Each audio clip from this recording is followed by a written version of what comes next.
Welcome back to the Better Yourself podcast. I'm your host, Ashley Meckling, and thanks for tuning in today. If this is your first time listening in, welcome. Now, I do recommend that you start from the first episode and listen to each one in order because the topic of conversation will flow from episode to episode. Now, before we dive into today's episode, I do want to remind you guys that I do not have any medical education and that everything I discuss is from information I've received from various psychiatrists and psychologists, as well as mental health books I've read and various research on the internet. Now, let's dive right in. Today's topic is disassociation and the grieving process. Disassociation is a mental process where a person experiences a disconnection from their thoughts, feelings, memories, or sense of self.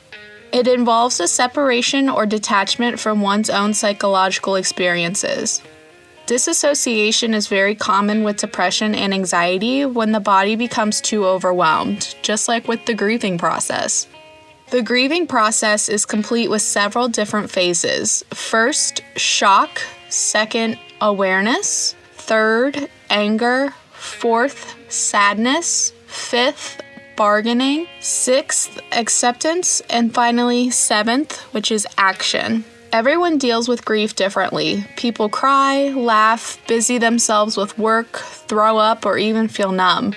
Some recover quickly while others take their time. Grief is a natural healing process and there's no right way to do it. For some people, grief can be too painful. It can grow into something totally different like depression or anxiety. Other times, grief might last far too long and take over a person's life for years on end. This is called complicated grief. There are three types of grief: acute grief, complicated grief, and integrated grief. Acute grief is immediately after loss and for months afterwards. It's normal to have intense symptoms of shock, distress, sadness, poor appetite, sleep trouble, and poor concentration. These symptoms will slowly diminish with the passing of time.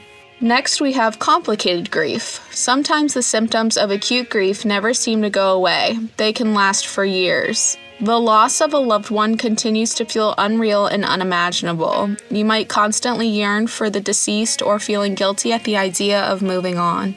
And finally, we have integrated grief. After resolving the most intense symptoms of acute or complicated grief, you will enter the lifelong stage of integrated grief. At this point, you have come to accept the reality of your loss and you've resumed daily life activities. This doesn't mean that you miss your loved one any less or that you don't feel any pain at their memory. You've just learned how to cope. Acute grief may show its face again, especially around holidays and anniversaries and other reminders, but you will love life again and re-find happiness. Now, I know that was a lot of information thrown at you, but bottom line, life will throw all kinds of things at you, but you can learn to cope and move forward no matter what. You can live this life and not just survive it, so learn how to enjoy it. Now, I'm gonna leave you with the drawing and the senses technique. Start by becoming aware of the farthest sounds your ears can capture. Allow your attention to rest and focus there.